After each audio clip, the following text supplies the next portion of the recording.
Welcome everyone to a new series on the channel, and today we're in iRacing in the Super Formula Lights Fixed series. This race was at the Hungaroring a couple weeks ago, and it was a very chaotic race. We're starting from P2, and as you can see, P1 gets a pretty good launch, and he takes the inside line.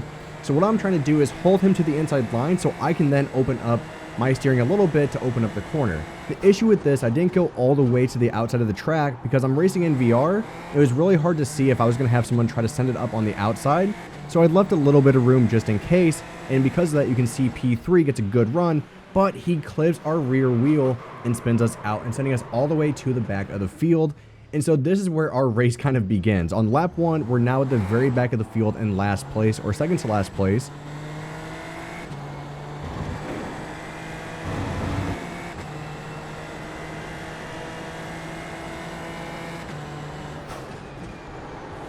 So what you're going to see throughout this race as we try to catch up to the pack here is you're going to see a couple different views that we're going to be putting into this edit. And the reason why I'm doing that is what you're seeing mainly right now is the VR view. So I race in VR, and so what you're seeing is my actual view. But we're also going to switch between a camera 1 view, like we're about to see here. That way you can actually see more of the race and what's happening around me, but then also up front with the other drivers. And also you're going to see a helicopter view from time to time as well. Again, try to give you a better perspective of the entire view of the race, because even though the cockpit view is great, you can see everything that we do with overtakes, how we brake. It doesn't really show you the full race and what's around me, so I want to be able to show you guys that. So we've already made up one position actually on one of my coworkers at iRacing. His name's Tyler, and we're kind of ahead of this white car on the inside, but not quite enough to where we can take the inside line. So we hold it around the outside because I know the cars ahead of us are going to go all the way out to the wide line, and that's actually going to allow us to be within the tow to hopefully get ahead of the white car that we just passed. And so we do actually end up passing the white car. I take the inside line to make sure he can't send it down the inside. And the one thing you're going to notice within this race, we're in top split, but a lot of the people that we're racing against to try to get through the pack, they are braking pretty early, and I noticed that quite early on, so I'm trying to take advantage of that. This was a pretty good move around the outside, and this driver was very respectful, gave me plenty of room. I also in turn gave him plenty of room on the inside of the corner, and we actually see that white car that we passed earlier spinning right behind us. Super easy to do on lap 1. If you don't race in these cars on the first 2 laps are very sketchy because the tires are still cold. After lap 2, you can really start pushing on, but until then, you really want to take it easy.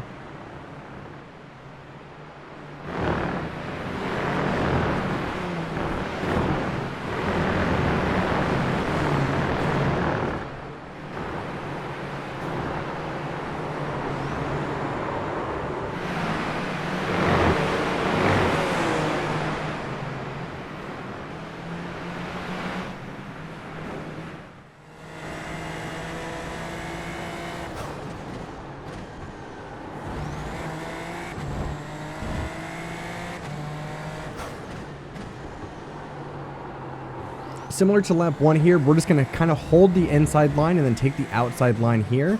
And what we're going to try to do is get a good launch onto the main straight so we can try to pass this Williams car ahead of us. In the Super Formula Lights, especially in the fixed series, the cars have more downforce. And so what you're actually going to see is the tow is very powerful. And like we mentioned earlier, we can be really late on the brakes and gain up a lot of positions. Because as you can see here, I even had time to let off the brakes a little bit to still get to the apex. And so we passed him, and this Williams actually still right on our tail. That's just the nature of how this track works, that you can pass someone into turn 1, but there's a really good chance into turn 2 that they could get you back. This driver was very respectful. He didn't try to send it up the inside. I think he probably knows I'm a little bit quicker. I mean, I qualified P2. I think I'm car number 3 in this lobby. And so I think he knows that we're slightly faster, and so he's going to stay behind us and not lose too much time to the group up front. And so we're just going to keep working our way through the field. We now have another car ahead of us. And in this sector is where I really make up a lot of time onto the other drivers. This middle sector, a lot of people brake for this turn, but I found out you actually don't have to. If you shift it to 4th, but then as you're turning in, shift down into 3rd, let the engine braking do the braking for you to slow the car down, and you don't have to touch the brake. And you can actually use a lot more of that inside curb as well. So I can see we have a good run on this car, but do I send it up the inside? No, and the reason why I don't do that is because I know we have the main straight coming up, and so there's no really good point to send it up the inside right now. It's not worth the risk, and I know that we can just get ahead on the main straight. So the main thing is just trying to get a good exit out of this last corner, which actually is very difficult to do. And the reason why is dirty air. The dirty air is actually very powerful in this car, especially on the high downforce tracks. But even with that, we still get a good run, and we're going to send it up the inside, squeeze him a little bit, but still left him a little bit of space.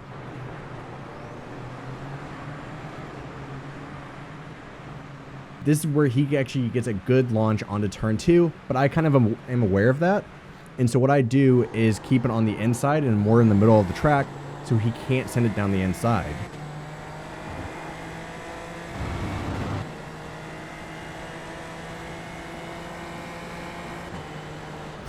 Here, this driver has a really slow turn there up the hill, and so I realized that I could probably send it up onto this corner because of how slow he was. And so that was another pass. We have 2 passes in this lap alone. And again, this middle sector is where we were catching a lot of people and gaining a lot of the time on the cars ahead of us. So what you can see here is even though the dirty air is slowing us down from our raw pace, we can still gain quite a bit of time here in the corners because these people that we're racing against, they maybe just have lower minimum speeds throughout these corners. So we have another good run on this car here.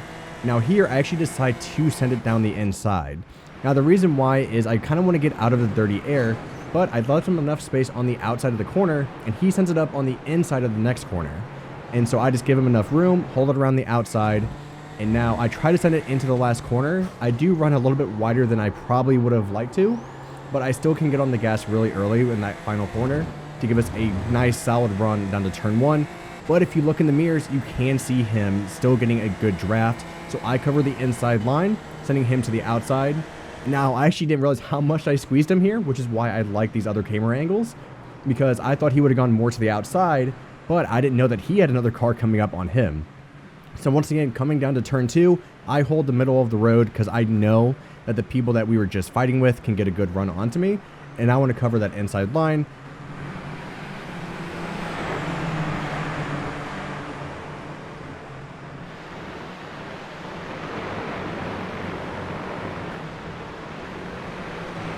So we actually skip forward to the next lap, and you can see I did catch the car ahead of us. Again, showing the pace that we do have. And the other thing too is I'm not sure how much of the damage is from that first contact on lap 1. I don't know. The front wing is fine. Everything else seems to be fine. But if I look at my pace compared to the leaders, I think there probably still was some damage, but it's hard to tell how much. But we caught up to this car really quick. You can see we're right on his gearbox throughout this corner. This corner is so difficult when you're going at such high speeds because you have dirty air from the car in front, but I was able to keep it close and still send it up on the inside. Again, very respectful. He knew I was coming. He knew I was quicker and gave me the space. So now we have another car ahead of us that we got to try to make up time on, which he's maybe a second or 2 ahead of us. And so we got to catch him pretty quick as well. So now that we're in clean air, at least for a lap or 2, what I'm going to do is actually just leave this lap just so you guys can see the raw pace of the lap times that we have, because now we're not in dirty air and we can try to catch the cars in front.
So as you can see, we actually gained quite a bit of lap time, maybe a second and a half on the car ahead of us just in that lap alone. So in clear air, we are one of the faster cars. And again, that kind of shows because we qualified P2. Now this move coming up is one of my favorite moves that I've ever made. It was so late on the brakes and I just sent it on the inside, but still got the car stopped for the apex. And I was actually really happy with that move because it was a full send. There's no doubt about that, but it was fully under control. And I'm normally one who doesn't like to just send it up the inside. But I know that with the pace that we have and watching some of these cars, that we can actually brake so much later than what they're doing. And I feel pretty confident on my brakes. And so I knew that I could probably send it. And it's also up to him to leave the space. And he was very respectful and did that. Now we're coming up to the final portion of this race. Now this is a battle that's very interesting. And I want your guys' opinions on in the comments because there's some questionable defense here. Now I did make a couple mistakes as well. So it's not fully on the driver ahead of us.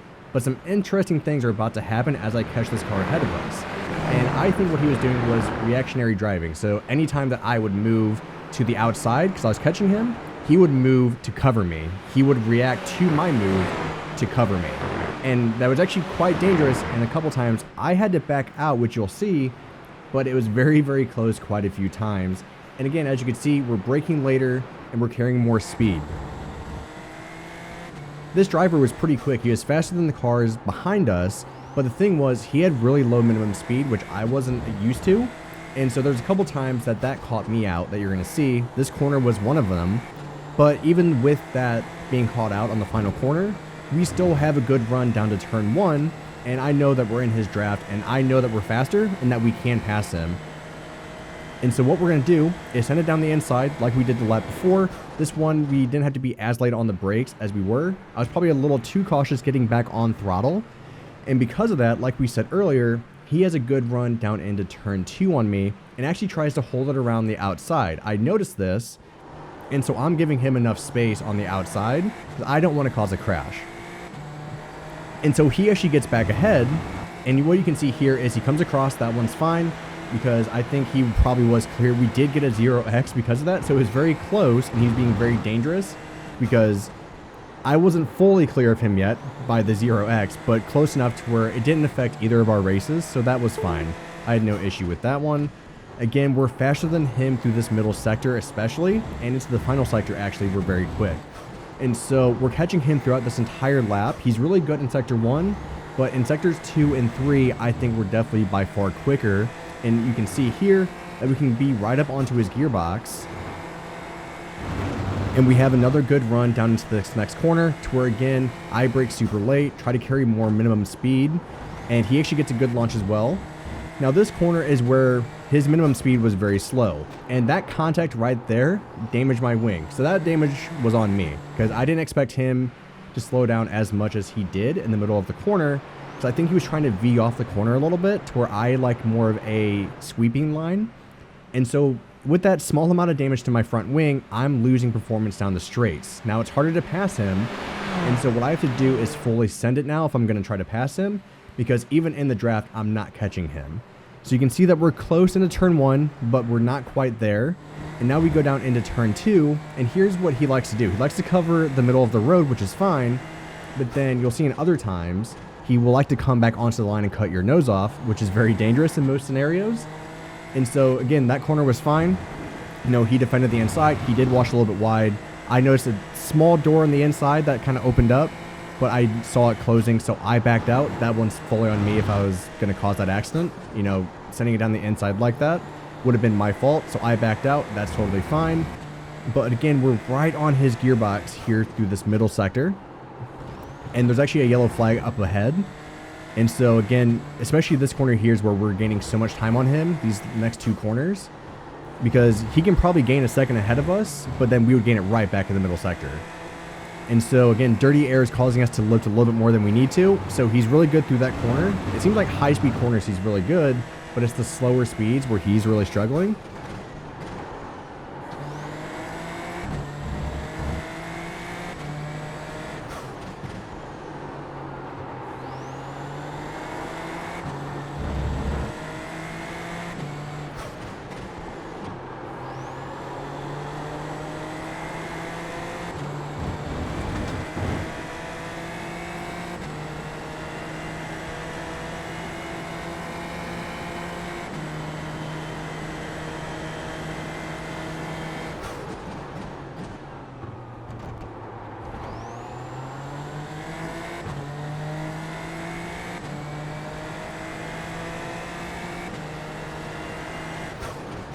Again, I misinterpreted how much speed he had into the middle part of the corner. Now this is where it was very questionable. So I have a good launch off that corner. I take the inside, he starts cutting all the way across. I actually lift off because he's squeezing me that much. So if I don't back out of that, that is a crash, 100%, because he's squeezing me all the way to the outside line to where there's not even a car's width. So I'm seeing that, so I back out. It's not worth the crash. You know, it is kind of a corner where you don't normally pass. So I get that. I wasn't even trying to pass him. I was trying to just upset his line, but he just kept coming across.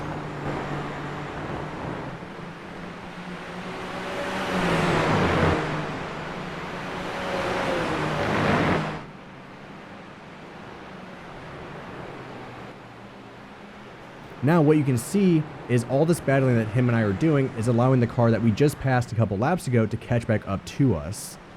And so I noticed this in my mirrors, so I'm trying to be very careful of not wanting the car behind us that we passed earlier to get past us again. Because we're actually on to the final lap, and I know that it's either now or never. And so we're a little bit farther away than what we need to be. I know the car behind us has 0 damage. With me having damage, I cover the inside line. And what you're going to see here is I get on the throttle a little too early in a huge moment. I'm surprised I caught that. I realized that I just lost a lot of momentum, so I cover the inside line just to make sure that, again, the car behind us does not catch us. And now we probably have a second, like 1.2 to the car ahead of us now. And so I know with this being the final lap, that I really need to push to try to catch him. I know we have a lot more pace than what we have been showing, and so I start fully pushing at this point, because at this point I'm out of the dirty air and I know I can push as hard as I can.